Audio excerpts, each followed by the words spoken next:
Hello, and welcome to Breast Cancer Conversations, a podcast brought to you by survivingbreastcancer.org.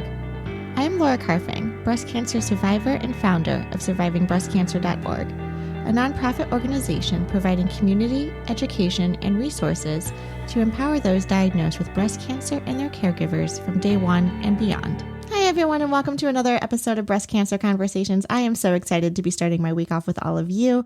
Thank you, as always, for tuning in each week. And if you're new to our Breast Cancer Conversation community, a huge welcome to you. I'm so glad you're here. Today, we are speaking with Elisabeth Perucca. She is a 2-time breast cancer survivor, and 17 years later, she is sharing her story of how a post-surgery infection literally allowed her to heal and shed trauma. Currently, Elisabeth is a practicing yoga therapist. Her purpose is to help people deepen their wellness journey. Because of her personal life experiences, she has designed a healing modality that utilizes both yoga and active listening to help people in their own journey. She believes that to live with more satisfaction with our body, our emotions, and our relationships, as well as our life goals, we need to reclaim our body, listen to its messages, feel what is really going on with us, and speak our truth. So I got infection. It was localized. I had the infection at the beginning of the chemo. We just had to work along with this. Weirdly enough, that's when the best stuff happened also, the worst and the best. Welcome to the conversation.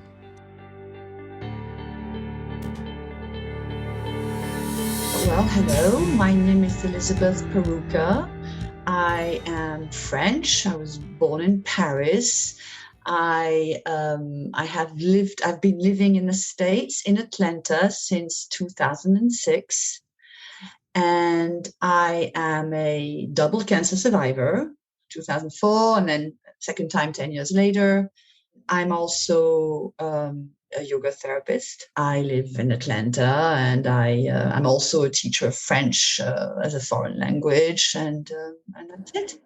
That's it for now. That's it for now. Exactly. It's amazing how we think about, like, when we have to talk about ourselves, it's something I'm still getting comfortable with. And we wear so many hats, right? We can be moms, daughters, sisters, breast cancer survivors and thrivers, teachers. You know, it's really hard to kind of figure out like who we are at the essence and the core. So I appreciate the recap. You know, you touch upon a couple points that I think is going to be really interesting for our listeners, because when I was reading through your story and you were diagnosed in 2004, I immediately thought, wow, 17 years later, we still have this desire to share our story, to talk about the experiences that we've gone through. And, you know, I talked to a lot of women who are newly diagnosed and are absolutely horrified with everything because their world gets flipped upside down. And you don't really have time to process yet. You're just in it, and it's overwhelming. Even 1 to 5 years out later, I still find it very challenging to express everything that we're going through as we're trying to map out our experiences and make sense, not necessarily the negative of like, why me? Why did this happen to me? But because this happened to me, now what can I do? And I'm always impressed with these conversations of these amazing women and some men that come on our podcast to really talk about 5 years out, 10 years out, 15 years out, their experience and how it still feels like it happened yesterday, but how we are able to still move forward. So I would love to hear a little bit about your experience in 2004. How did you discover you had breast cancer? So I went to a yearly mammogram. My mom had had breast cancer maybe when she was 51, actually. So and I was diagnosed when I was 42. So maybe 20 years before. I had a yearly mammogram, and I went there, and the radiologist came back from his lab and said, "There's something wrong. You need to go and see your doctor now."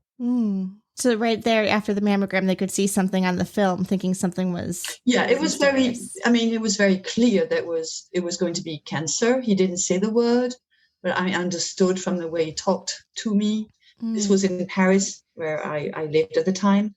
And he made it clear, this is serious and I need to act now. Okay. And was cancer on your radar at all when you were going in for your mammogram? Absolutely not. I was a professional working in communications in a very, very global company, overworked and Parisian, going out all the time, a party girl. I've had no history of illness whatsoever in my life. So no, this was a complete game change for me. Absolutely. I'm curious too, in Paris, what is the year, like the age in which they start doing mammography screening? I know in the US, it's typically around the age 40, unless you have like a high risk in your family. Yeah, I think it's more or less the same. I mean, the Western world, from what I understand, follows the same standard. All those oncologists from the Western world, they get together somewhere, Hmm. San Antonio, or, Exactly, yeah, and exactly. they go into conferences and they decide on standards. And so it's the same. Okay. Yeah. Yeah, I'm always curious about that too. We've had a couple people on our show too from Canada, also from the UK. So just really trying to understand the different models and systems as well. I think that's always exciting and new information we can share. Even going to work and everything, people are like, "Oh, I'm going to be a little bit late. I just have my yearly mammogram. I'll be in around 10." And they say it so nonchalant, like my heart always sinks. I'm like, oh God, like your life, like hopefully fingers crossed it's going to be nothing. But, it's good to get screened. And I encourage everyone to get screened even post COVID. I know there's been delays and people have been hesitant to go and get their annual mammograms, but it's so important to keep up with the screenings and the routine as well. You went in without anything, thinking you would walk out just totally fine. And then your doctor says, go see your doctor right away. We need to get this addressed. What happens next? Well, I go the next day to my gynecologist in Paris, and he's, an older guy, and he also is a surgeon. And immediately looking at the X-rays, he said, "Yeah, okay, that's right. It's cancer. We need to get it out. No Wow. further need to do anything else. No biopsy. No, nothing." He said, we're Hmm. just going to go and get this out. I think it's localized, but we're going to make sure." I went to do the usual, MRIs, and went through the whole motions, and then went to surgery maybe 10 days later. Mm-hmm. And he was able That's to, so quick. yeah, he was able to do a lumpectomy. And I more or less, I recovered from the surgery quite quickly. I was 42. I mean, quite healthy. Mm-hmm. And and then I waited another month to have an appointment with an oncologist this time. Okay. So the first step in your treatment plan was the surgery, get it out, get it removed, and then to see the oncologist. Yeah. And at that point, were you discussing like chemotherapy or radiation? Oh no, oh hell no. I was hoping no. I was like, okay, I'm done. I'm gonna go back to work. I've got this magazine to go Exactly. and print. It's fine. It's gonna all fine. It was, I was like into brackets. It was a long pause, but it was still a pause. And for me in my Mm-hmm. head, I was going back to work like probably in the next 2 to 3 weeks. Okay. So I went to Yeah. see the oncologist, a man that I respected, that I treated my mom previously, and he was extremely, kind, and the kindest way possible. He told me, "Well, we're gonna have to do chemo." Oh boy. Exactly. So that's exactly my reaction in front of him, and I told him, I said, "Well, I've got work to do," and he said, "Well." Exactly. I know. Hear so many women too. It's like, I don't have time for this. Like, what are you talking about? Like, I live busy, crazy lives. Like, I can't just put my life on pause and now deal with this. I totally agree. And Yeah. so, was it because of like the tumor characteristics that after the surgery they were able to decide that you were a candidate then to receive chemotherapy? Yeah, it was the tumor's characteristics. It grew fast. It was Mm, grade 3. And he said, I mean, you're going to be fine. It's just to put you on the safe side because you're young. right. We really need to do this. And then Mm-hmm. I remember, like it was yesterday, him writing the date of, my off leave for how long I was going to be off. And I saw Yeah. that it was going to be like about 4 months. And I was Oh like, boy. yeah. But I mean, it was another shock I had to swallow. Yeah, exactly. And did you end up doing any genetics testing if your mother also had breast cancer? No, no. No. I didn't really want Was to concentrate on the medical aspect. I knew I was in good hands. I really didn't even know quite of the characteristics of my tumor. And I just decided, you know what, they know what they do. I'm gonna take care of the other side, the holistic care. And how did you tolerate the chemotherapies? Well, I mean, overall, really fine. I brought around me a team of people to help me. There was my therapist. I had an acupuncturist, an amazing woman called Oh, Nadia so good. Groff. She still is in Paris, and she has a practice. And she's good. She said, this is going to be a piece of cake with acupuncture. You're going to go it's going to be fine. Don't worry. I had, that's when I met my yoga teacher. Well, that's when I met yoga and my yoga teacher all in the same day. Oh, And, wow. and so my yoga teacher, who was called Aline Frati, she told me, okay, don't worry about it. We're going to do this. You're going to do this. You're going to come in class. And I said, you sure? I mean, I'm going to, lose my hair. And she said, well, she looked at me like, big deal. Mm-hmm. And so I was ready for it. And I overall, with all this help between the yoga, the acupuncture, my therapist, my support system, my parents, my friends, it had ended up to be a fairly reasonable ride.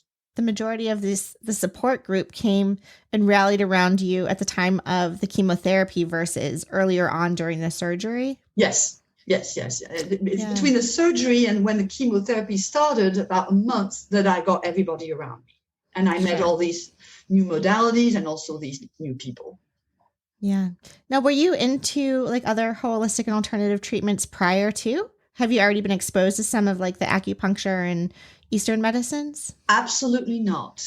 I was totally uninterested. I mean, I had, as far as I was concerned, a body that functioned enough to make me go to party in the weekends and go to work during the day, and that's all I cared for. I didn't understand. I mean, I wasn't available to that kind of modality. I wasn't interested, and Yeah, I was similar. I was diagnosed at the age of 34, so still considered young, not going to regular mammogram screenings because there was no family history and I wasn't 40 yet. And I was a strict vegan at the time. So I considered myself similar to you, just incredibly healthy, never really had a major illness in my life, never broken bones. Everything was just fine. The blood work always looked good. And then all of a sudden one day it's gosh, I think there's a lump and we better get this checked out. Of course, the story got a little crazy in between all of that, advocating for ourselves, had to say it's nothing, how the doctors like to think it's just a cyst. It's not a big deal. But it's interesting how we go from these amazing, healthy lives, living our lives and, the partying, the socializing, the working, the career. And then literally when I got cancer, for me, it forced me to pause. I didn't realize how busy and perhaps stressed I was. I was preparing for a trip, actually. I'm in education as well, and I was preparing for a trip with another faculty member to take a cohort of students down to Chile. And we were having our pre-departure orientation before we left.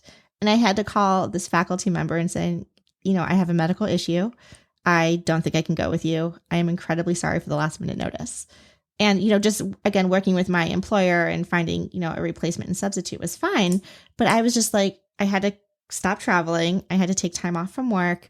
And I just remember having to cancel so many plans, going to conferences, presenting, writing, life had to literally go on pause. My body was I'm giving you cancer to make you stop doing all this crazy, ambitious things that we do.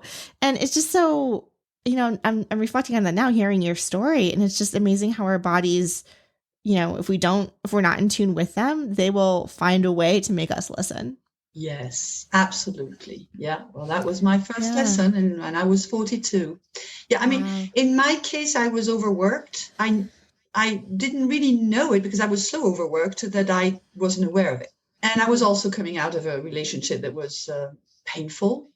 And so just navigating life and thinking, all this is normal, and just also overworked in a work that I did not give me that much sense of purpose. It was still interesting. So I mean, all this in a very fast pace. Yes, cancer also gave me a very big hammer on the head and say, well, this is it.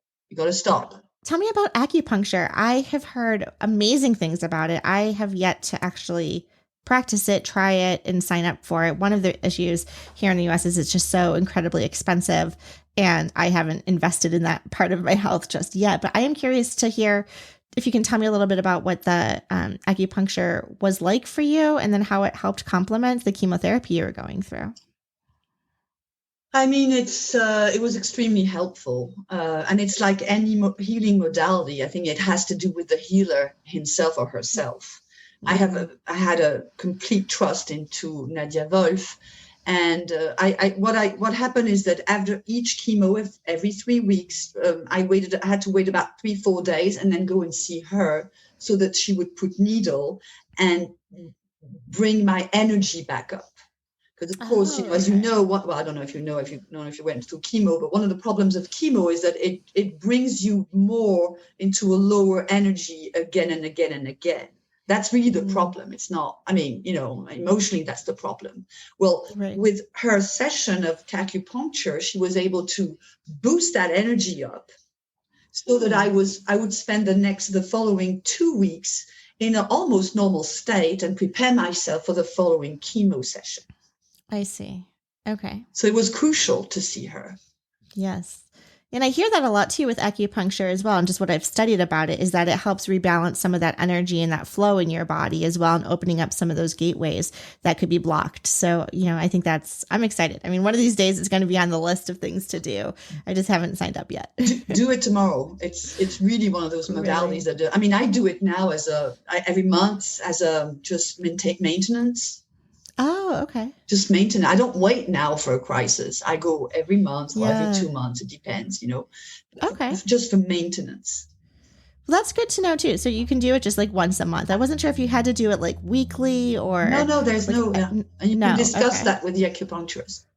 Oh, okay. That's great too. Because as I'm thinking about my budget and everything, like that's more realistic, right? And like treat myself. And we talk a lot so much about like the self-care and prioritizing our health. I was just telling my boyfriend William about that too. I was like, once a month I'm going to do something for myself, like get a massage or, go do, Reiki or something that's just like fun and exciting and totally for me.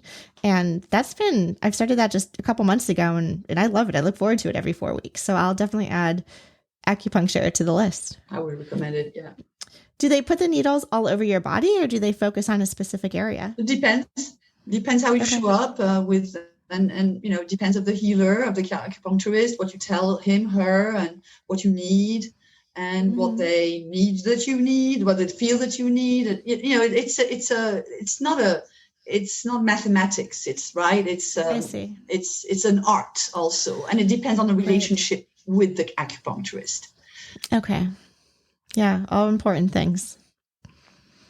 So after your chemotherapy then, was that the end of your treatment or did you have to also have radiation? No, I had a radiation, which was a walk in the park, of course, after chemotherapy. And, it was just at the end of this ordeal. Sure. Yeah. So you responded well and your skin was okay with all of the exposure. Yeah. Wonderful. Mm-hmm. And then back to work. No. I did get a lesson out of this. I mean, emotionally, I was off my chair completely. I mean, the fact of having cancer was so surreal that I had to stop. And in therapy, I had to realize that all I did in my life was run. And so I just, in France, when you have a serious illness like this and you work as an employee, you have you can be quite a while on sick leave. In this case, I was on a sick leave for 12 months, so paid 100% of the time and 100% of my salary, but on a sick leave, no work for 12 months.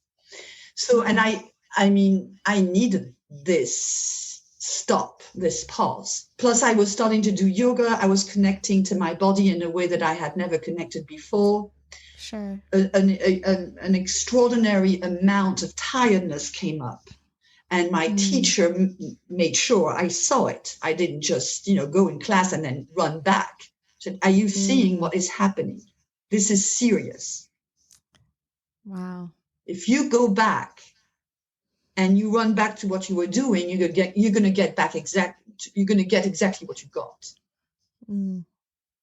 So it's, there was lights everywhere telling me, this is your chance to live differently, reboot completely. And I was in a system, because of the healthcare that I could. So I took a year off and I said, okay, let's just reassess everything. Amazing. Which I had to even reassess who I was, because I was so much of what I was doing. I was a corporate journalist writing articles for corporate magazines, have a nice office, a nice, part of a nice team, in Paris, I had an identity, I had a social aura. I don't know how you call it. Yeah, so absolutely. So in 12 months, I had to remove myself from all of this and say, well, who am I? Who am I without this? Because all of a sudden, I wasn't taking the metro to go anywhere. My friends at work, I didn't speak to them really. I needed the break.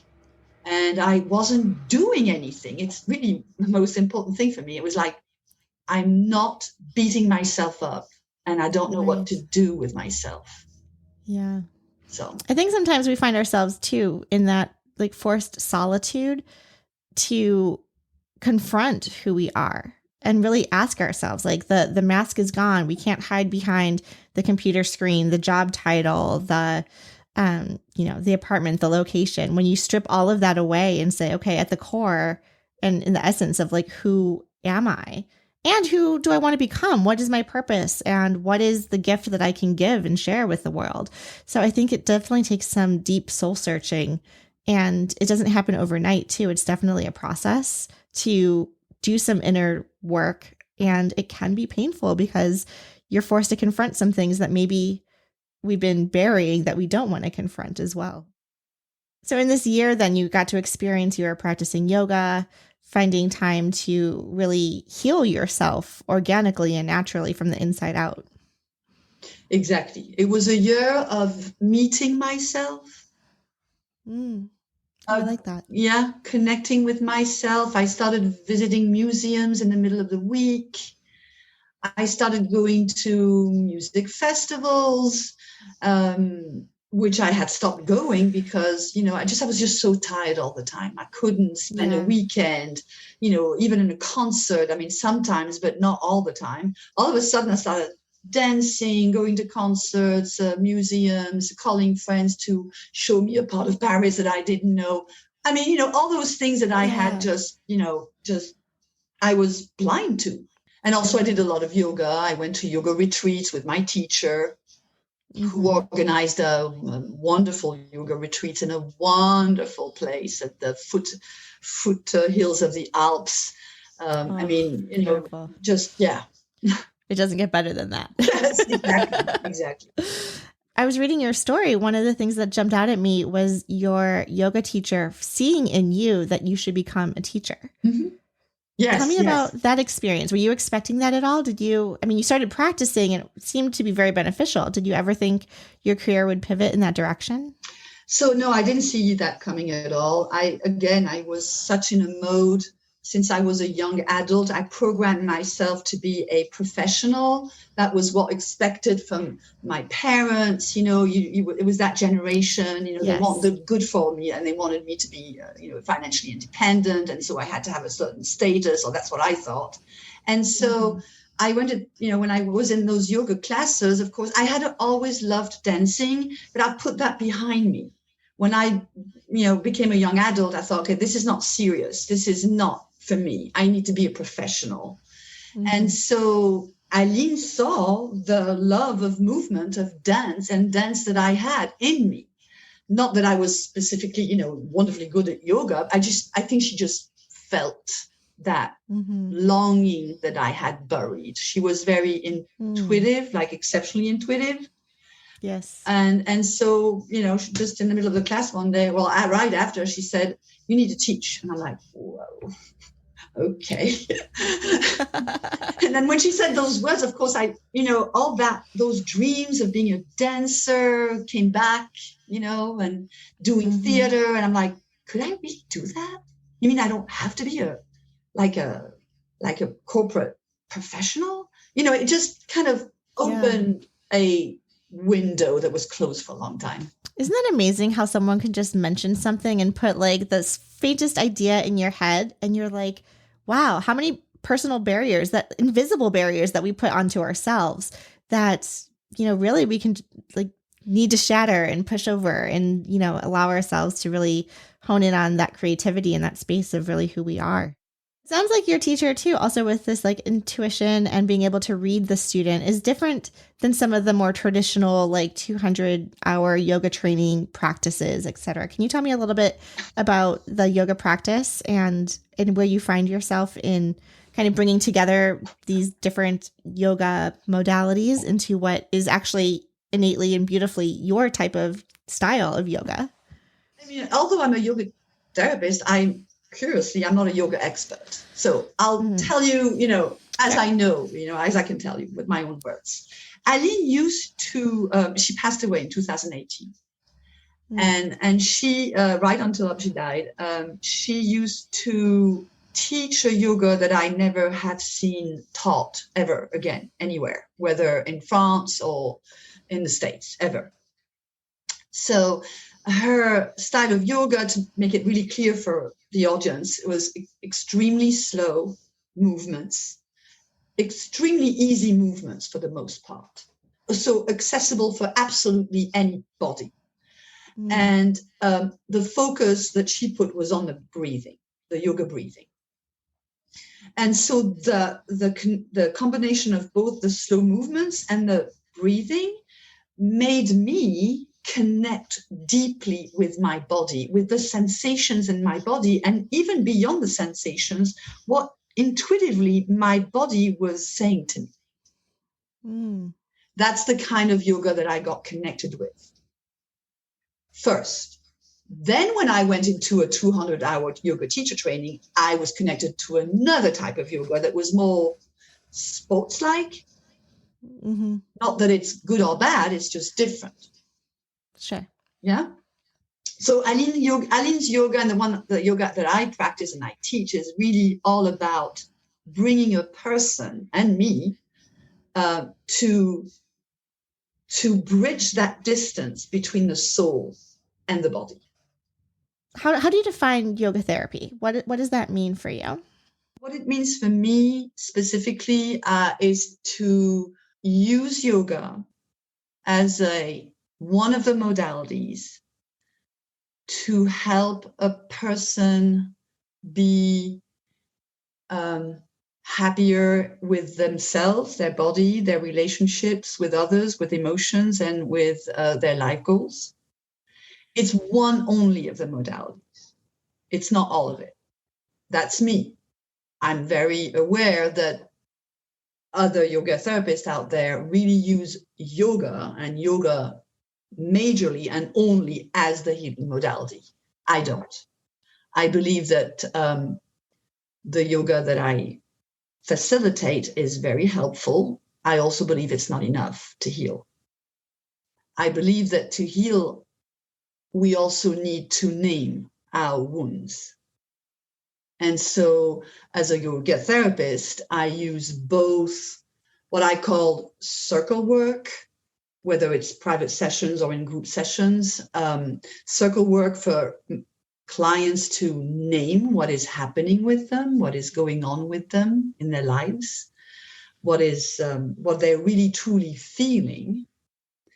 And I also use the type of yoga that I learned from Aline. Both are just as important. There's not one that's more important. Actually, sometimes I do more of the circle work than I do the yoga work. So I'm curious, you mentioned that you had a second cancer as well. Was it a second breast cancer? Yes. Same cancer, actually, same breast, 10 years later. And I mean, I was married then. I had moved to the States, got married. And again, 10 years later, I got myself in a situation where I felt exhausted. So once again, I pushed myself to the limits. This time it was not so much for the job. I had resigned from the corporate job. I had become a freelance corporate writer. I still had a client that was very demanding. So it was, but I mean, it was nowhere near as difficult as it was when I was an employee, a manager. But it was still demanding. And also, I just exhausted myself into satisfying other people's needs, because that's what I knew. That's what I had programmed for almost. So even with all this, alternative healing, I had gone back to the same pattern.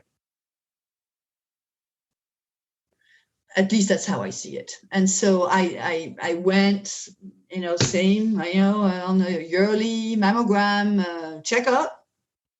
And this time I had noticed a little bit of a shadow on my breast, maybe 2 months earlier, and started thinking, oh, but no, that's nothing, And then, of course, I go back to Paris. I used to go, I still go back to Paris on my mammogram.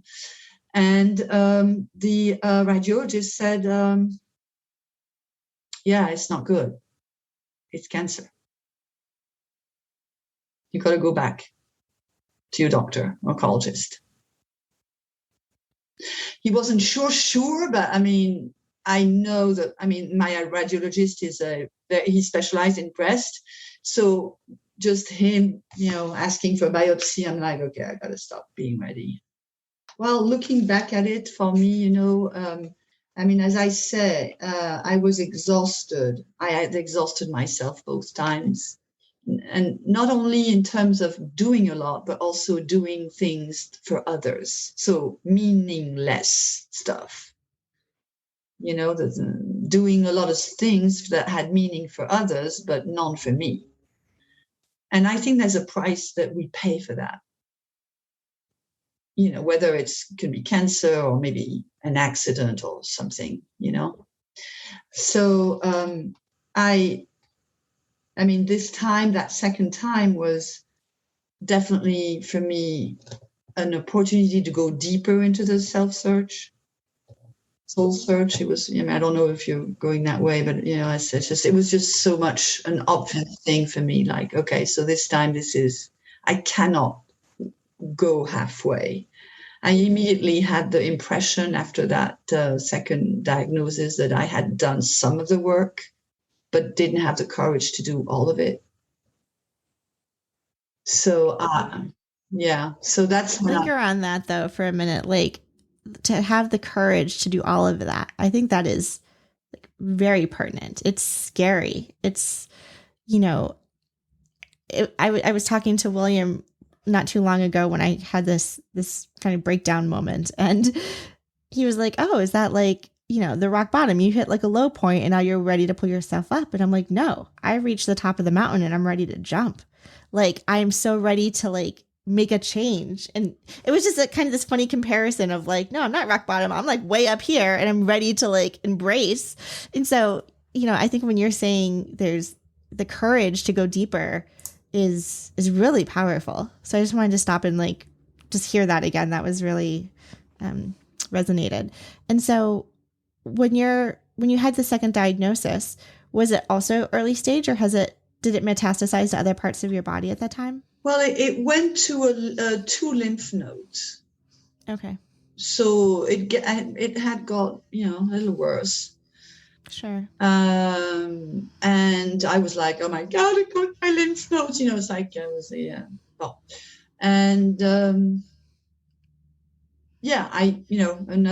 I had to go back to chemo. Of course, I hoped to avoid it. Yes. Oh my naively. gosh. That's like, of course not. Like, I've already done this. Why am I doing this again? So yeah, I went to my oncologist, and I said, no, I mean, we need to. Well, actually, even before the surgery, there was a whole discussion. I mean, that happened. My surgeon and gynecologist, he was the same guy, said, we can do a tumorectomy again. This is very localized. I'm sure I can do this. And oh my God, when he said that, even the second time, I was like, this spoke to me. I had issue with my femininity when I was a teenage girl. So keeping my breast, even as damaged it would have been, for me, was crucial. Mm-hmm.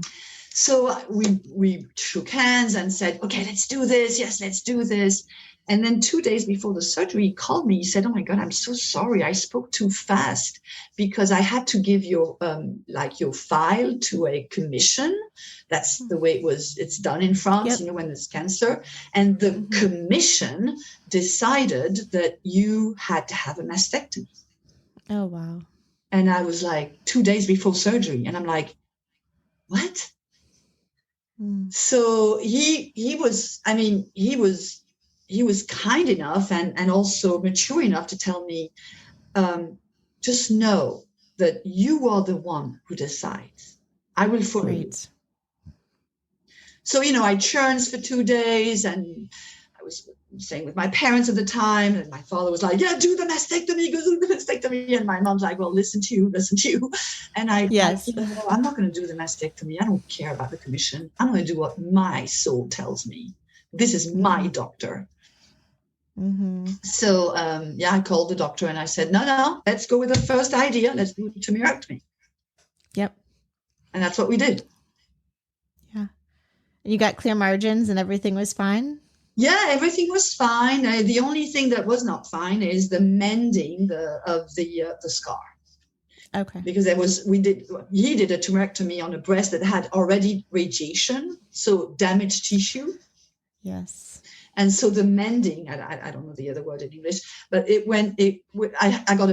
was a bacteria that got into it. And the scar would not close. So I got infection. It was localized. I had the infection at the beginning of the chemo. We just had to work along with this. Yeah. So weirdly enough, that's when the best stuff happened also, the worst and the best. Really? Yeah. So the infection was going on, and it translated into like a lymph liquid going out from the scar, like nonstop. I had to have a thing on my bra to protect. Anyway, it was just an ordeal. And then one day I went to this yoga retreat with my teacher, and she put us into poses that were very slow but so deep, and to so much breathing that there was I could feel also the infection coming out from my breast, and it did right after the yoga retreat. Wow. Yeah. Like it all just like oozed out. It all just came out of you. Yeah. Yes. Wow. Yes. And it created a hole inside my breast, a hole of, I don't know, 1 centimeter, maybe a half a centimeter deep. It's quite big, but it was a hole. And my surgeon was like, oh, thank goodness for that, because I know now it's not going to be an infection. It's going to spread in your body. Okay. Now we can talk about healing. And also that infection going through the lymph nodes liquids for months, really, he said, well, you know what? Even if there was some cancer cells somewhere in the armpits, everything, it's all going out. So in one way, I love your infection. It's all, I learned so much about the body and whatever. Yes, exactly. And, I think in general, the body wants to heal itself. In general, the body wants to like fight the negative and get it out of us. And so, I think that's just an amazing, physical metaphor of everything that you were experiencing and going on with life, that it just needed to flush itself out. Yeah, exactly. And so the scar, the hole had to mend from the bottom up. Otherwise, the infection would have gone back. And that took 6 months. And it took the exact time for me to see clear also with what I was going to do with my marriage, my life. It took 6 months. So, but mind, body, soul, all the same. And how are you doing now and today? So fast forward to where we are in the present. Yeah. Well, I'm doing great. I know it's very American to say that, but I am doing great. No, I'm happy. I'm finally looking at who I am. I have finally had the courage to look at my life purpose, my true needs. I left my marriage. That was not easy. It was something I had to do to find myself. And I left my 30-year corporate career once and for all. And I started looking at what is my purpose and helping others heal through yoga therapy as I know it, as I like it, as I believe in it, is my life work. So that's what you're doing now, is like connecting with others to help them heal. Not necessarily cancer patients, but anyone who's looking to go on this journey. Yeah. Yeah. And do you see people in person in Atlanta, or do you also offer like virtual options for people? Both. Okay. So people listening can follow you and find you and connect with you? It's easy, to find me. Wonderful. And it's private sessions can be both in private or in person. It depends. Some people right now with the pandemic, are comfortable in person, and others not. And I have a small group class. It's all, any class I teach is very small. It's a group because it's the nature of how I teach. Okay. So. Yeah. And do you have a website? How do people find you? Yes, so it's www.elisabeth, ELISABETH Perucca, PERUCCA.com. Wonderful. Well, we'll definitely be able to link to that in the show notes so people who are listening can find you and connect with you and, not only just share their experiences, but also learn from you and, this whole conversation around integrative and holistic care to really break down barriers that, we experience day to day. It's amazing just, sometimes even leaving the house, I have to take a deep breath because it's like, I'm going out there and I'm exposing myself to the crazy world and, all the different toxicities in the air and the pollution and even the people and the stresses that are around us. It's just kind of putting on that battle shield before I leave my house. And then you realize I come home and I'm just like, okay, now I need to like meditate and relax and unwind and really literally cut the strings of this film that I collected when I'm interacting with everybody else. Cause I really believe in that energy piece too. Like, it's contagious. Yeah. Being a yoga therapist, people tell me a lot about energy. And yes, I do believe in energy. I do believe also that having people around you that you can be yourself with and speak your truth is absolutely vital. I do believe that. Energy work on its own, I think is not enough. There is that piece that we need to name who we are, whether we're cancer survivor or any other kind of survivor, because really, if we're alive, we're a survivor of something. Exactly. That's why I say at survivingbreastcancer.org all the time. It's surviving. We are actively doing it. It's not a passive role. Elisabeth, this has been such an amazing conversation. Thank you so much for sharing your story, your experience with being diagnosed twice with breast cancer, the amazing work that you are doing as a yoga therapist, and how you are actively healing yourself from everything that you've personally gone through and how you're passing that forward and helping others in our community. So thank you very much. And thank you all for listening to yet another episode of Breast Cancer Conversations. I am so glad you tune in each week when we drop episodes on Monday mornings. If you have not yet subscribed to our mailing list, please do so. You could do so at survivingbreastcancer.org. Please give us some reviews on Apple Music or wherever you get your podcast. Stars, likes, comments, they all help. And be sure to follow us on social media. You can follow us on Instagram at survivingbreastcancer.org, as well as our podcast specifically, which is Breast Cancer Conversations. Our Twitter handles are SBC_ORG. And I think that's it. So thank you. Definitely say hi, DM us, and we will catch you next time. and how can I forget? A disclaimer. All of our content on our podcast is for information purposes only and peer-to-peer support. If you do have questions, please be sure to contact your medical professionals. All right, keep on thriving. Until next time.